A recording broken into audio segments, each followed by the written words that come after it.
Everyone can hopefully everyone can hear me. Um, we're gonna start right away because this is a short meeting. So this is an informal gathering. I'm your host, Latifa Ahmed. I am the co-owner of ALCLA Native Plants, a native plant nursery based in Carstairs, Alberta. And I first want to just acknowledge that we are located on Treaty 7 territory, which has been stewarded for generations by the peoples of the Siksikaitsitapi, the Blackfoot Confederacy, the Tsuut'ina First Nations, and the Iari or Stoney Nakoda First Nations. And we are also located in Métis District 4, governed by the Otipemisiwak Métis government of Alberta. So again, a reminder that this meeting is recorded. So if you don't want your image to be, this is my first time recording it with Google Meet, so I'm not sure what it will look like. So if you don't want your image being shown, I would recommend turning your video off as well. If you can make sure your microphone is muted for the time being. A lot of people registered, so it will be helpful to make sure that there's no interference with the sound, to make sure your microphone is off. And yeah, so today's webinar is growing native plants from seeds. And I will first start with some definitions about what we're going to be talking about before I jump into the questions. I will then proceed to start by answering questions that were sent in advance, and then I will take questions from the audience. If we have a lot of questions, because this group is very large, I don't mind staying late. For folks who need to leave exactly at 12:30, please know, again, there will be a recording and all the participants will be sent a copy of that recording afterwards. So first of all, what are native plants? For anyone totally new and doesn't know what native plants are, they are those plants that have been on the landscape for thousands of years, and local wildlife have adapted specific relationships with these plants over long periods of time and often rely on specific plants to survive. In North America, native plants are plants that are often considered those plants that were found on the landscape prior to European colonization. So 3 key terms I just want to cover before we begin. The first is dormancy, seed dormancy. So dormancy is a natural built-in survival mechanism that prevents viable seed from germinating, even when environmental conditions such as moisture, temperature, and light appear ideal. Dormancy ensures that seeds wait until the right seasonal cues occur before sprouting to increase the chance of survival. So, for example, seeds will not germinate in the middle of winter. If we have a Chinook, if they did so, then they would die. So it would help them to know when to actually germinate. And 2 ways that the most common ways we use to break seed dormancy. The first is cold, moist stratification, which is a pre-treatment period where we expose the seeds to cold and moist conditions for a specific period of time, which mimics natural winter. You can also directly just sow seeds outside and allow them to undergo the process naturally of experiencing the winter season. This breaks physiological dormancy by breaking down the chemical inhibitors that block the germination. And the most common methods used to apply cold moist stratification is to put moist seeds either in sand or peat in the fridge. That's the way to do it artificially. That's the most common methodology. The fridge, fortunately, is the perfect temperature between -1 to 5 degrees Celsius. And then scarification is where we weaken the seed coat to break physical dormancy. Some seeds have a hard, impermeable coat that prevents water from entering and imbibing, which means the embryo absorbs water, so it prevents water from entering the seed. And so germination cannot occur because a dry seed is a dormant seed. So the seed cannot germinate. So we break apart, we abrade the seed coat through scarification, often using sandpaper is one method, because our seeds are very small. In warmer climates, you can actually even use a razor blade and things like that, where the seeds are larger and easier to work with. So you can do that with large seeds. But anyways, you just create a break in the seed coat so water can enter the seed. So those are the two most common ways that we break seed dormancy. So particularly in the temperate area where we live, and in the north, most seeds, I would say, have some type of dormancy. All right, so I'm going to start with the questions that were sent in, and then we'll move on to the audience questions. Oh, so please, you can put your question in the chat box. I think that's probably the easiest thing, because it is a large group, and then I will just answer them as we go along. So the first question: given the time of year we are in, looking to settle the debate in my head of what's the right way to winter stratify seeds than in our climate. Sometimes we get snow that traps the seeds down, but more often we get wicked winds that would blow surface seeds far away. So how is the best way to do it? Think milkweed, beard tongue, hollyhocks, scorpion weed, etc. If we want the natural way outdoors, do we sow those seeds at the same time, regardless if one needs 30 days or another needs 90 days? Or would we wait to sow them in January instead of sowing them together in the fall? So it really depends. And first of all, in our experience, we mainly stratify artificially in the fridge, but some seeds do not respond well to that form of dormancy breaking. And this is also affected by the complexity of the genes that we're working with. So when we're working with wild seeds, we're working with a population that has a lot of genetic diversity. So I have found, for example, that seeds from different populations will germinate differently. And also, as growers, inadvertently, we may select for certain genes. So because we stratify artificially, I find our seeds can sometimes germinate. We select for those seeds that germinate best by that methodology. I've ordered seeds from other growers who exclusively start seeds outside, and I find that the period of dormancy is actually longer than, because that grower has inadvertently selected for that type of seed. So no matter what we do, once we start propagating wild seed, we end up exerting selection pressures. So not all the seeds perform the same. So that's something to say, that there may be seeds in a batch of seeds, in a good genetically diverse batch of seeds, that can germinate at multiple different types of conditions. So there isn't a right way, but if you order seeds from us, we give a recommendation of what we consider and maybe the easiest or most effective way to germinate those seeds. So that's one thing. If you want to do it outdoors, I recently learned this. And I'll give a shout out to Ken Wright of Wright Nursery, because he's a mentor of ours. And we're just starting to germinate certain species directly outside, particularly species that associate with mycorrhizal fungi and bacteria in the soil. They struggle in an artificial sand medium where those organisms that they rely on are absent, or they may have a very, very long period of dormancy, multiple years. Bearberry is a great example, because not only does bearberry have the physiological dormancy of needing cold, moist stratification, it also has a mechanical dormancy that there's actually a blockage that prevents the embryo from leaving. Like the radicle, the primary root, from escaping from the seed. So it takes a very long time for bearberries to germinate. They really benefit from the natural conditions.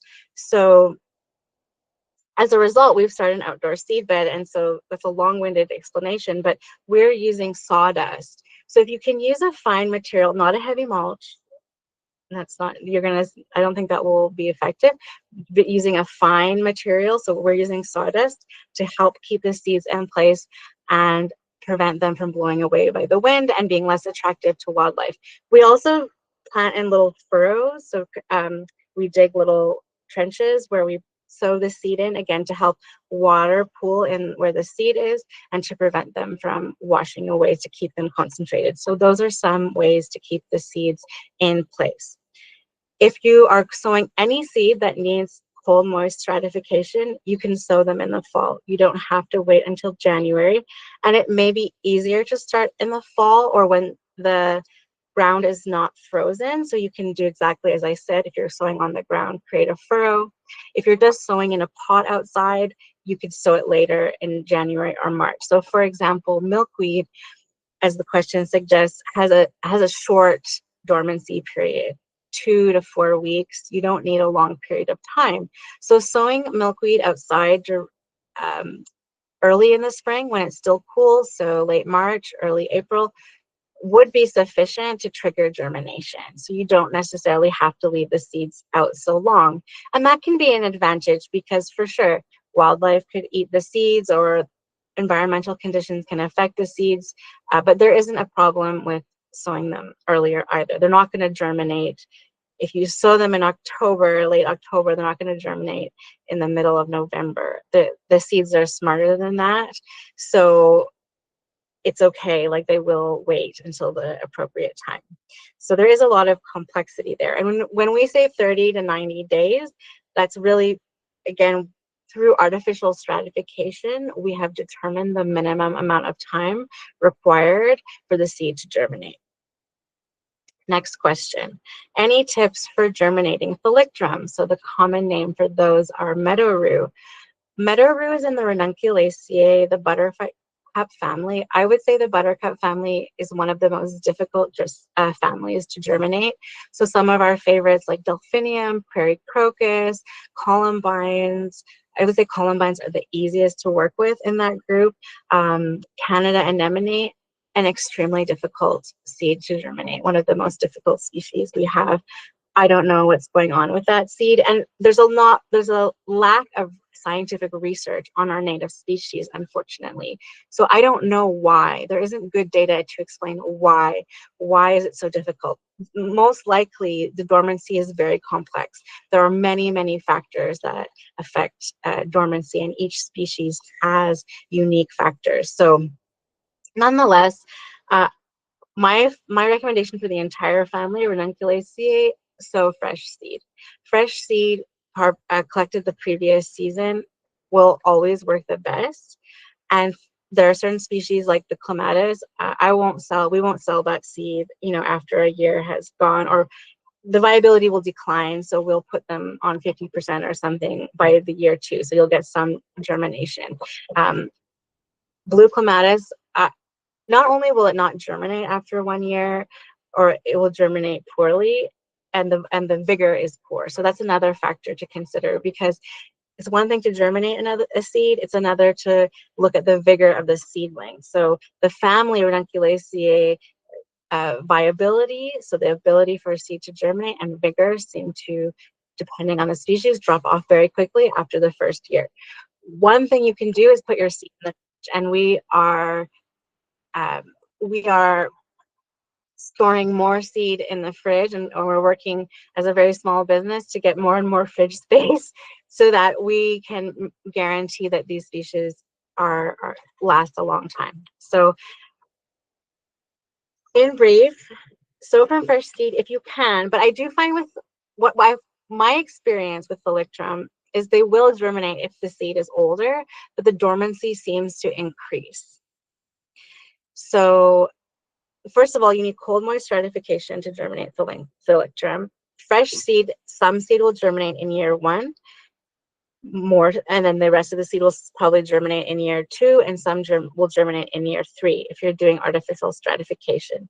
If your seed is a bit older than 1 year, that doesn't mean it's not good. You can do the seed crush test. If those little seeds are firm, they don't crush, there's a good chance the seed is viable, and I've not had vigor problems with the thalictrum. Vigor meaning I haven't found older seed to produce poor quality plants. So this is a little bit easier than some of the other individuals in that family. But what I find is the dormancy period becomes a lot longer. So you won't get seeds germinating in year 1. You will only get seeds germinating in year 2, 3, or potentially beyond. So again, another thing that can happen is that these complex processes occur. Dormancy can become exaggerated or increased over time, or decreased over time as seed gets older, depending on the species. So I suppose you're already getting the sense this is an incredibly complex thing to germinate seeds, and a lot of times it can feel like luck rather than strategy on germinating these plants. Next question, how to handle plants that require multiple dormancy periods, 2 to 3 years to germinate when not direct sowing. If using containers, for example, how should those be maintained through the summer, allowed to dry out, kept moist? I would say I would allow them to dry out. So if you're sowing in a pot, you get some seedlings that germinate. Obviously, once your seedlings are big enough, transplant them and move them, and then you're keeping your little soil with the seed in it. I find it's better to let things move with the seasons. It doesn't really benefit to keep things moist all summer, because if you get a germination later in the season, it can be harder to keep and maintain those plants. I do find most native seedlings overwinter just fine. Even if it's a baby, they don't seem to have a problem, but you don't really need to put that effort in. And I'm increasingly finding that dry out periods reset the dormancy. So I get better success the next season if I dry out the seeds. So we now tend to dry out a lot of our seeds if we're keeping them for long periods of time. So although it's not wrong to keep them moist either, you could explore that too, but there's really no need to put that effort in. Just follow the season is a better way to do it and saves you more time. All right, it's 12:17, so I'm going to pause on the. I still have more questions, but I'm going to go directly to questions from you. And as I said, I will keep going beyond 12:30 with these additional questions. I just want to make sure, there was a lot more interest than we imagined. So I wanted to make sure, I'll try to get through everything by the end, but I understand if folks need to leave. Okay, so questions from folks. So okay, if the fridge is 1 to 5 degrees, which is much warmer than Calgary winters, is one cold stratification method better between the two? I think I hope I already kind of explained that. No, yes and no, because different species will respond different, and as I said, the population and how we as growers inadvertently select within the population for seeds that germinate different ways.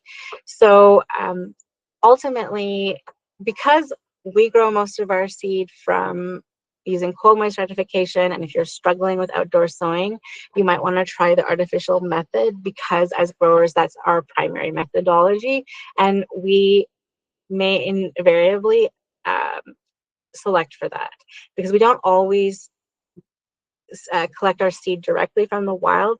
We try to start a population from wild parents in our gardens, but we don't currently have, I think it's 200 plants per species from 50 different individuals is the ideal. We currently do not have the space and resources to have seed gardens for every species at the ideal size to cover most of the population genetics. So you may be, it's a big factor actually is how the grower collects and processes and where the seed is sourced from, if that makes sense. Okay, next question. As our winters get warmer, will we need to turn to stratifying in the fridge instead of outside, because the warm stretches in the middle of the winter will confuse the seeds? Or would it be fine since this area is prone to Chinooks already, especially for something like shooting stars? So the plants in this area have adapted for thousands and thousands of years with Chinooks, and the ones that thrive, because not every plant thrives in the Chinook zone, right? We sow plants like meadow blazing star comes to my mind, which is from central Alberta. That species is not historically living in the Chinook zone. So although they grow well in our area, they do not do as well as the dotted blazing star, which is native to the Chinook zone and further south as well. So I do recommend always, as much as possible, I mean, plants will thrive outside of their historical growing areas, but if you want plants that are bulletproof, choose plants that are historically native to your area. Plants historically native to the Chinook zone will do best. For example, yellow mountain avens. They germinate fine, they'll do well, but they will not thrive as well as in the Chinook zone. That could potentially kill them, as opposed to in the alpine environment where they thrive. Some alpine species adapt well to Chinook zones, others do not. So in terms of how that affects seeds, seeds are smarter typically because you're even within when the Chinook zone occurs, night temperatures are still below zero. So the temperatures you really need to be paying attention to are not day temperatures, but night temperatures. And that's what native seeds are responding to most in my experience, and that they're quite smart. They're quite brilliant, really. In terms of shooting stars, typically a lot of seeds should germinate in the first wave of cold moist stratification. Of course, like pretty much all native seeds, they have staggered germination over years. The thing about shooting stars that makes them difficult is that they only grow, depending on the species, basically one true leaf in the first season, and they don't get very big. And so you need to be able to keep them alive year one. They don't really do anything, and then they often die back really early, and the root is just a teeny tiny little taproot. So keeping them alive is a challenge. You have to not lose track of them during that period because they don't really do anything until the plant itself has overwintered one year. Okay, next question. I brought my pasque flower into the house for the winter, a sunny spot. Should I water or let dry out? Okay, so pasque flower, I'm assuming it's prairie crocus. There are pasque flowers native to Eurasia, and the the commercial horticultural pasque flowers would be Eurasian species, and then prairie crocus is the one native to our area, Pulsatilla nataliana. Personally, I have no idea. I wouldn't actually bring the plants into the house because they are adapted to a temperate region and they benefit from a winter dormancy. So at this point, it's your experiment to see what happens in the house. I wouldn't let them dry out because once a plant is alive, it will die if it dries out. It requires water to survive. So what happens with plants in the winter is that the ground freezes and they're dormant. But in a way, they're dry because the ground they're not absorbing water, but they never dry out. Where if they're at room temperature, and they dry out, the cells will desiccate and die. So that's my advice for that question. Does ALCLA grow large plots of grasses, graminoids? Do you have equipment recommendations for sowing large plots of grasses, i.e. something between an egg seeder and hand sowing? We haven't grown large quantities of seed, and that would be a really good question for Ben to talk about because he's more knowledgeable on the equipment side of things. And off the top of my head, like I don't know the names of all the equipment. You can use different types of commercial seeders, absolutely, but you have to calibrate the seed size and everything for the machine. So for example, you may need to add a bulking agent to ensure even distribution. Or we've been talking to a company in northern BC, and they have been encapsulating the seed to allow for even distribution through the machine. So it's really about the machine specifications, what it is designed for, and how you can adapt the seed to distribute evenly. And then we can also, if you are really keen, you can shoot us an email. We do have resources on how to calculate seed application, because it's not just as simple as saying, okay, well, this seed covers this area. You also have to look at tested viability, what we call the percentage of pure live seed. And if you can able to determine that in advance, if that information isn't available from, typically from bulk seed, where we don't grow pounds and pounds of seed. We're ordering that in from other growers. So by law, for them to sell that seed, they have to do a viability test. So that information is available if you ask us, and then you can do a calculation on the ideal area based on the density of plants you're hoping to achieve. But this is incredibly complex, and reclamation often never turns out the way people imagine it. There's so many complexities. So, it's a learning process. All right, it's 12:25. I'm going to take a very short pause just to give some announcements for folks who need to leave at 12:30, and then we'll continue on with the questions. As I said, I'm happy to stay as late as 1 p.m. for those who can stay. And if you have to leave, you will get a recording at the end. Okay, so just some announcements. We do have a website with some additional information, a blog and an online shop. So ALCLA nativeplants.com is our website. We currently have 2 promotions going on our online shop. Until the end of the year, you can use the promo code 5 ALCLA25 to get free shipping on seed packet orders over 25, and that promotion ends on December 31st, 2025.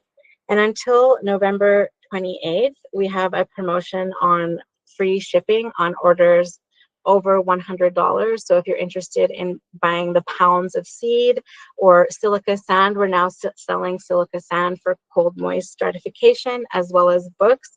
If you're interested in those items, the shipping tends to be a little bit more.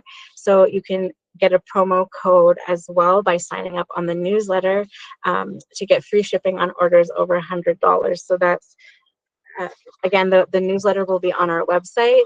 The newsletter sign-up form, ALCLA nativeplants.com. You'll find that information. I just also want you to know that next week we're doing a whole series of webinars this year. So next week is an online webinar called Intro to Gardening with Native Plants. It is on Thursday, November 7th from 7 to 8:30 p.m. Mountain Time.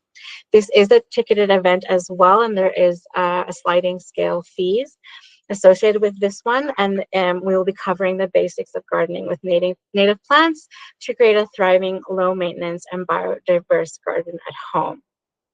So if you're totally new to native plant gardening, that would be a good one for you. Or if you just want to review, that's also good. Then we have, again, this free lunch hour Q&A is continuing until April. All events are free. And the next one is Planning a Pollinator Garden, which will be on January 21st, 2026, starting at 12 p.m. Mountain Time. You can find a link for both of these events on our ALCLA Native Plants Eventbrite page.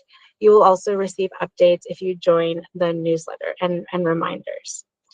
Finally, we are on social media, and you can follow us at ALCLA Native Plants on either Facebook, Instagram, LinkedIn, and we are now have a TikTok account as well that we're trying to get going. So those are just the announcements, and I'm going to continue on the questions until there are no more questions, or 1 o'clock, whatever comes first.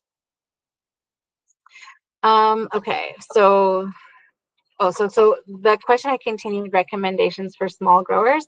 I recommend reaching out to Skinner Native Seeds if you're looking to, as a small grower, to start commercially producing native seed. They're based in northern Manitoba. Their heart is just in the right place. We support them as much as we can, buying bulk seed from them whenever they have it available. And I'm sure that John would be happy to share some information with you if you want to get more information on starting a larger plot, because we are only just starting to do garden plots for seed collection, and it's more for seed per gram rather than seed per pound, because you really need acres of land to be able to do that. And there are a lot of complexities in terms of weed control and perennials. I think a lot of farming practices in our area are designed for annual planting. I'm not an expert on that. This is just something I observe as a rural community, like someone who lives in a rural area, I don't see many perennial non-woody crops.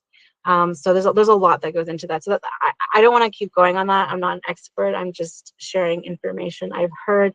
I know with John, they do use prescribed burns to help with weed control and help with regeneration. Because in an absence of a grazer, you get a lot of buildup in grasses over time. So managing perennials for seed crops is a big issue. Also, check out the National Native Seed Conference. It's free. It's not free. It's online this year. It is a consortium of American growers, and they have a lot more established industry, and they have a lot more financial support for growing native plants. We go every year, and there's thousands of people I know you can connect with who will be able to share, and they specifically do that. There's so many methodologies for field growing, and I highly recommend joining that conference to get more information and to meet other growers who are specifically facing the challenges of growing native seed for large scale. Okay, next. I found the propagation protocol database from the Native Plant Network, RNGR, to be very useful. Do you have a favorite resource for propagation protocols? Yeah, RNGR is really good. We do use that. That's probably one of the better ones out there. Trying to think off the top of my head. I know the U of A has some information compiled from scientific research. It's free. That was done for tar sands reclamation. So I guess, yeah, I would use RNGR. I might just look at Google Scholar as well to see what papers come up. And uh, either way, none of these is perfect, because what works for a grower in Colorado is not necessarily going to work for us up here. And also the population selection I'm talking about. A lot of papers, they don't really explain how the seed was collected and where it was sourced from. So again, if whoever did the study purchased the seed from a grower who was collecting from a population that they had put exerted selection pressures on, the seed will germinate differently than they will work for a totally wild population. Or again, even two populations of the same species growing in distinct habitats could have totally different dormancy needs. So I have found I used to do a lot more research. I do less because I often find it doesn't work for me. What someone works for someone else often doesn't work for me. So I more tend to follow what I know works generally across the board for stratification for my region. So I start with artificial. If that fails, I move to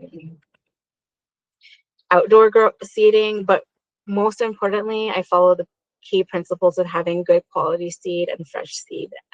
That's one of the best things you can do to have good germination. And then there's certain species that, we don't dry out, we sow fresh, etc. So that is helpful, but at the same time not helpful. But it's a good starting point, and it's definitely worth checking out. I just, in practice, I find it's just people's experience, and it's highly variable based on the complexity of it's so complex. So there really isn't a one size fit all.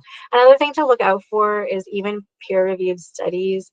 The people who review it are not seed scientists. So I have read papers that are completely inconsistent with seed science. For example, they will use the term dry instead of cold moist. They'll say cold dry stratification. But I spoke with the provincial seed specialist, Lindsay Robb, this provincial seed specialist in Alberta. She's our only provincial government employee who's trained in seed science, and she worked at Kew Gardens for quite a few years. And she told me that that is not scientifically valid, that dormant seed cannot undergo dry seed cannot undergo the biochemical processes necessary to break dormancy. So that's not a scientifically valid conclusion. And yet I've read scientific papers that say, oh, we put the seed in the fridge and it germinated better. Well, that's interesting, but the conclusion that it was cold dry stratification is false because it's inconsistent with seed science. So it's something, so I take everything with a bit of a grain of salt, honestly. mimicking, following nature. Lindsay taught us how to map out how to imagine a seed would germinate. You're better off observing nature and observing what wild plants do and getting to know your local region than trying to find a bunch of data from different places, is ultimately my personal opinion. Okay. So if our winters get to a point where there are stretches of night temperatures reaching above 0 degrees, then that could start to cause problems or mean we could cold stratify in the fridge. Yeah, I mean, if the climate warmed that much, there's going to be changes. I mean, there's going to be unpredictable changes, and that absolutely will affect all manner of life. And I cannot predict what that would be. I don't agree with the idea that we should just move plants from the south further north. It's a lot more complex than that. And a great example is last year we learned that Ben went last year. The Native Plant Seed Conference was in person, and Ben went. He's my partner and the other half of co-owner of ALCLA. So there was a study done on winter fat in the States. I think it was done in Utah, but I could be wrong. They decided to follow this logic. Okay, we'll move the southern seeds of winter fat further north because that's what we should do. Climate change is happening. You hear this across the board. It's an unsubstantiated claim because there's not enough scientific data to prove that it's correct. So when they did that, what they found was the southern seeds planted in the north did more poorly because there is I believe it was a type of grasshopper. And again, I may be mistaken as I don't recall all the details. So it was an insect. From my recollection, it was a grasshopper. The northern species of winter fat had evolved a resistance to feeding by this grasshopper. The southern population, who had never encountered that grasshopper, did not, and they were eaten by the grasshopper and did poorly. So there's so many factors in nature. We cannot be so reductionist to assume that a plant will automatically do better from the south to north. That's not true. It's incredibly complex. In addition to the fact that within a genetically diverse population of individuals, there may be individuals within that population who are better able to tolerate the conditions that arise with climate change. And that's why preserving genetic diversity is so important. And that's why we have to advocate so hard to protect our remaining wild stands. Remember, native prairie is the most endangered ecosystem on Earth, and it's continuing to be under threat all the time. And as we lose that genetic diversity, and we've lost most of it already, we lose the potential to have populations that can adapt to these changing climates. Okay, the discount code. You know what? I'm going to send this all out in the follow-up email. So don't worry, don't panic. I will send it all out, okay? Do you folks have bear grass? I'm looking and can only find American sources. I've tried to grow it. It's extremely difficult. We are able to germinate the seed, but we've never been able to get the plants to survive in our area. I suspect they associate with specific mycorrhizal fungi. I will keep trying because I keep hoping to find a strain of the one genetic variant that can handle growing in our area. So I do have bear grass, but unfortunately, I don't have enough seed to sell, and I have not been able to have the plants be successful in the Carstairs area in our garden. I've kind of given up at this point. I've been trying for 3 years. I'll probably try again, but I'm taking a pause and might do more research on what to do. But so currently, they really do best in their native range. I wouldn't hesitate to purchase from American growers. They are very close to us. If you can find a Montana source, that would be ideal. They may or may not do well. And you could speak to the grower to see what they have done to have them be successful. And we have very little restriction in Canada on purchasing American seed. So you can purchase up to 5 pounds. You don't even need any kind of permits or anything. So you don't have to worry.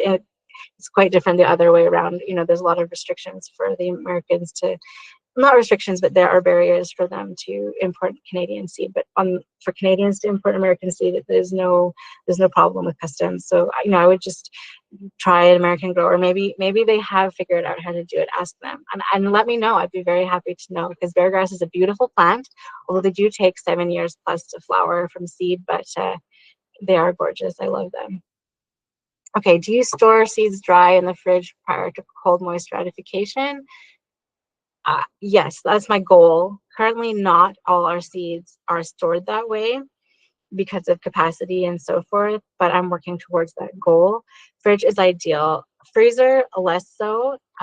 You need to get seeds to 10% humidity for them to be safely stored in the freezer without damage for long periods of time. Now, our freezers are not that cold, so it might be okay, and we have historically, because we purchased the company, and we followed what our predecessors did. So we do store certain species in the freezer, but I'm moving away from that and just totally moving to fridge, because we don't have the equipment to make sure that we're getting the seed to the safe zone humidity wise. And so I'm a little bit concerned that the freezer might be damaging the seed, although we have been able to germinate seeds stored in the freezer for over a decade. So there is some questions there. I just want to have, for our purposes, if I can extend the viability phase by even 3 years, that's a huge win for me. And I don't need to store it for thousands of, hundreds of years. But if you're looking at a seed bank, they do store the seed at 10% humidity at minus 18 degrees Celsius. And you can, what Lindsay told me, the seed specialist, you can get aspen seed, which the viability for aspen is only 2 weeks. You can get aspen seed to last 100 years. You can dry it down to 10% and store it at minus 18 degrees Celsius. And that's what our seed banks do, and that's why they function so well.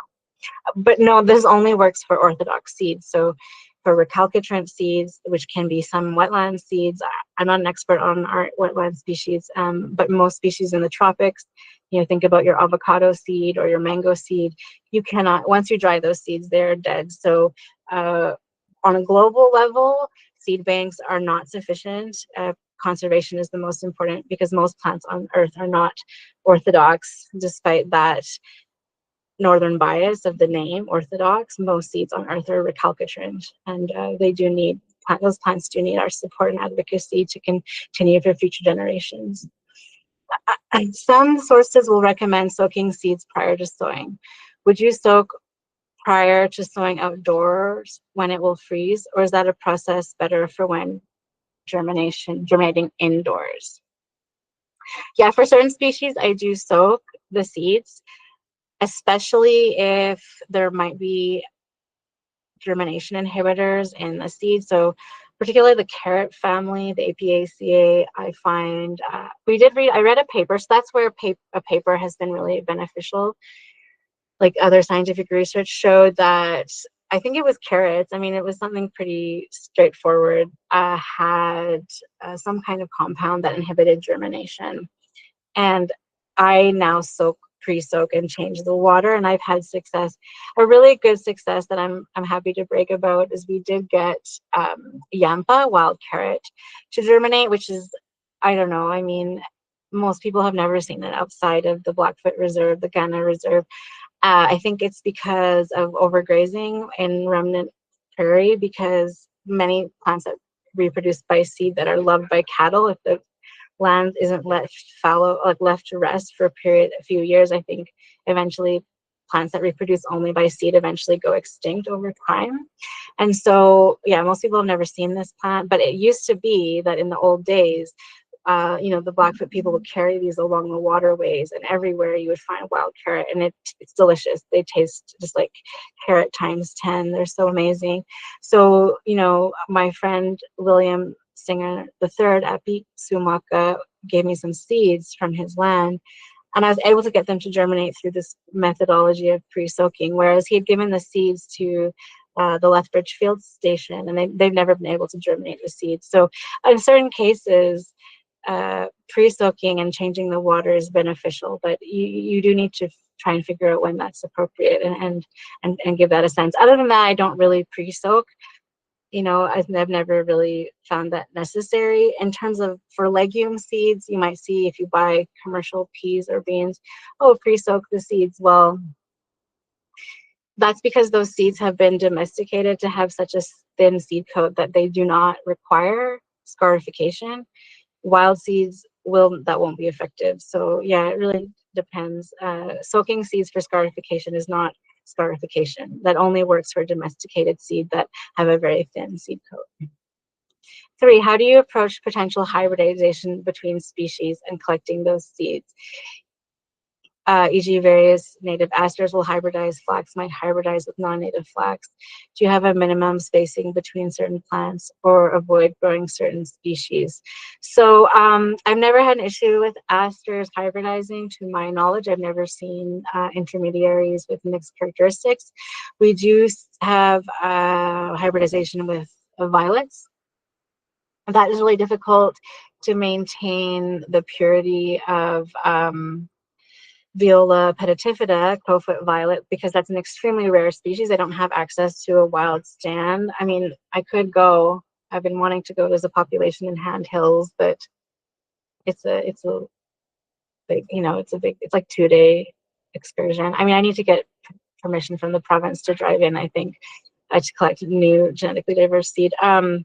But needless to say, I don't grow early blue violet in the garden because of it. There's enough wild early blue violet around that I can collect it, and so they do hybridize. I've not had an issue of them hybridizing with Canada violet. However, columbines hybridize massively, massively, massively. So for that reason, I exclusively wild collect yellow and blue, and we'll grow red in the garden because red is basically only native to Banff National Park. We had to collect the seed from Golden, BC to be able to legally collect it. And we actually had a collector bring us some seeds, so we're trying to keep that stand pure. I'm not going to grow any columbine anywhere near here. And thankfully we're in the country because it would hybridize with cultivated variants of columbines, even Eurasian columbines. Columbine, I would say, is the worst for hybridization. Flax, I really don't know if they hybridize. I always collect. I'm very careful. I will never collect flax anywhere where there's been reclamation or reseeding because most flax on the landscape it's not actually native blue flax. Even on the market, they sell it as wild blue flax. It's actually Linum peren, which is a Eurasian species. So I'm quite concerned about that. So I always collect from native prairie, far away from anywhere the city or anyone has been seeding wild blue flax. That's the best I can do.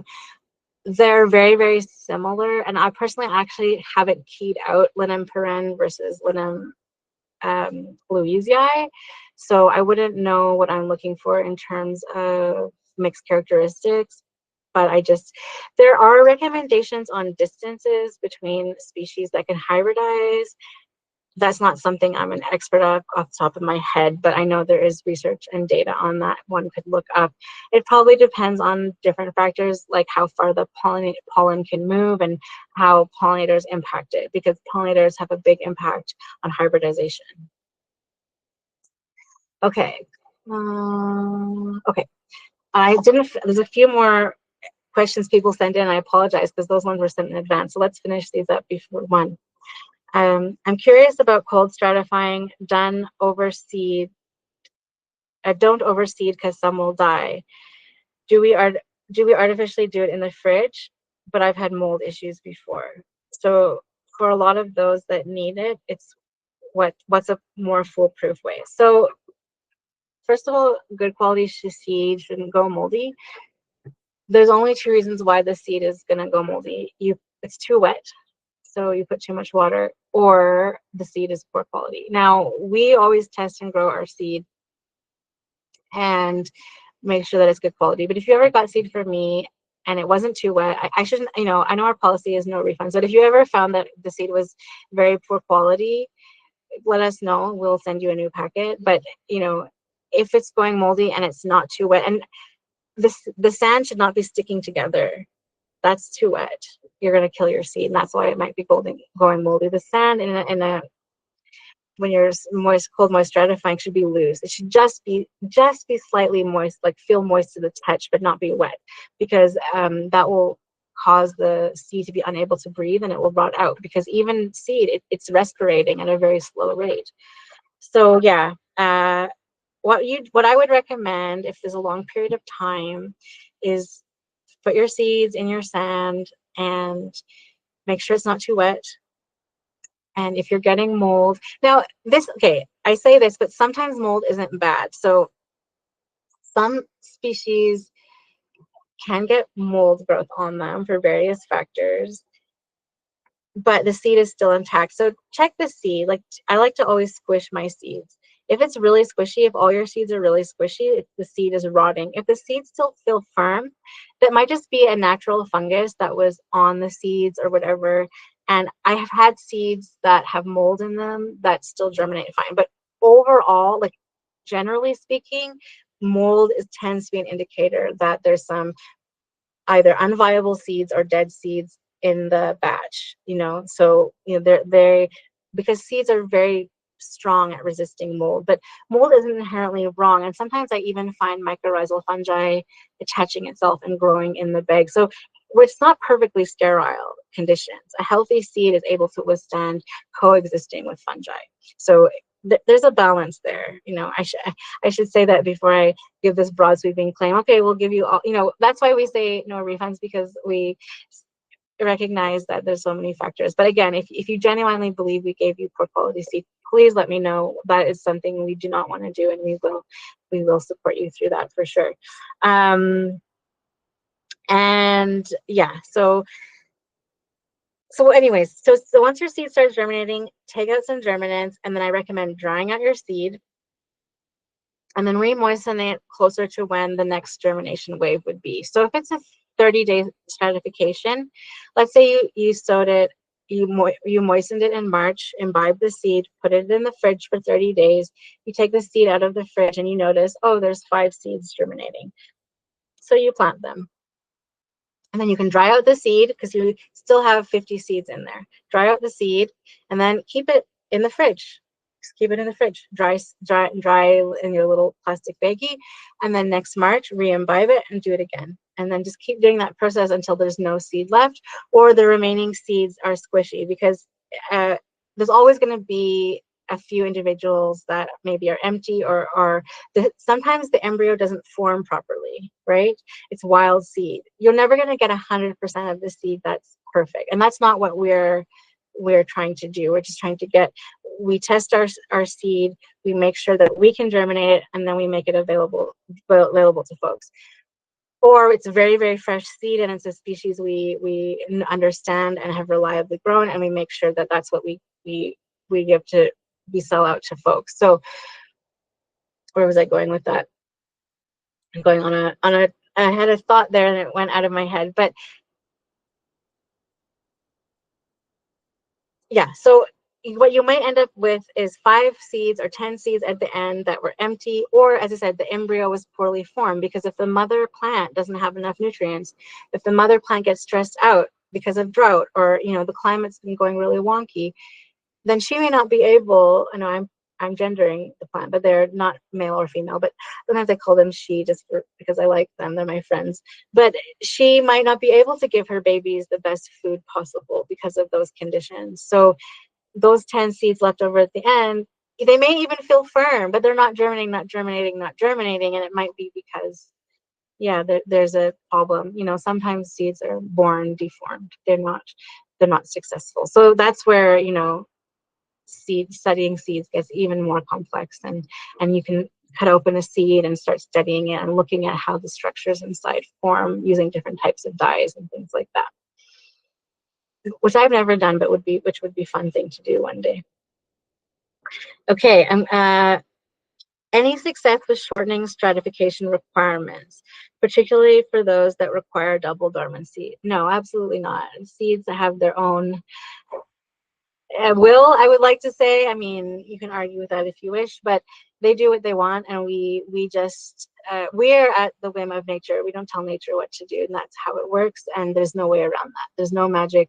That would be, you could be a multi-billionaire if you could figure out how to make plants do and germinate the way you want them to, when you want them to. That would be an amazing discovery, but that's not at all how it works. So you just have to be patient, and you just have to work with nature how she is. What is your typical process to start seeds? I.e. outdoors in pots over winter versus indoors with artificial stratification. If both, what determines which species get which treatment? And again, I already answered this. We mainly do artificially in the fridge, but there are certain species that will not germinate in the fridge. And there are certain species that need and benefit, especially shrubs. All shrubs associated with mycorrhizal fungi. I mean, almost all plants, but they're particularly susceptible to growth issues without their friends, especially being such large plants in such a difficult, dry climate. So where there are requirements, and we're still learning, every year is a new discovery on what we decide. We look at areas where we're struggling, seeds we're struggling to germinate, or where the plant vigor is not as what we would like it to be. And we've eliminated, like, it's fresh seed, it's good seed. Why is the vigor poor? Because poor vigor, you can blame it on the seed, but it might also be due to a lack of ideal environmental factors, from temperature to light to humidity, to also the absence of mycorrhizal associations with fungi.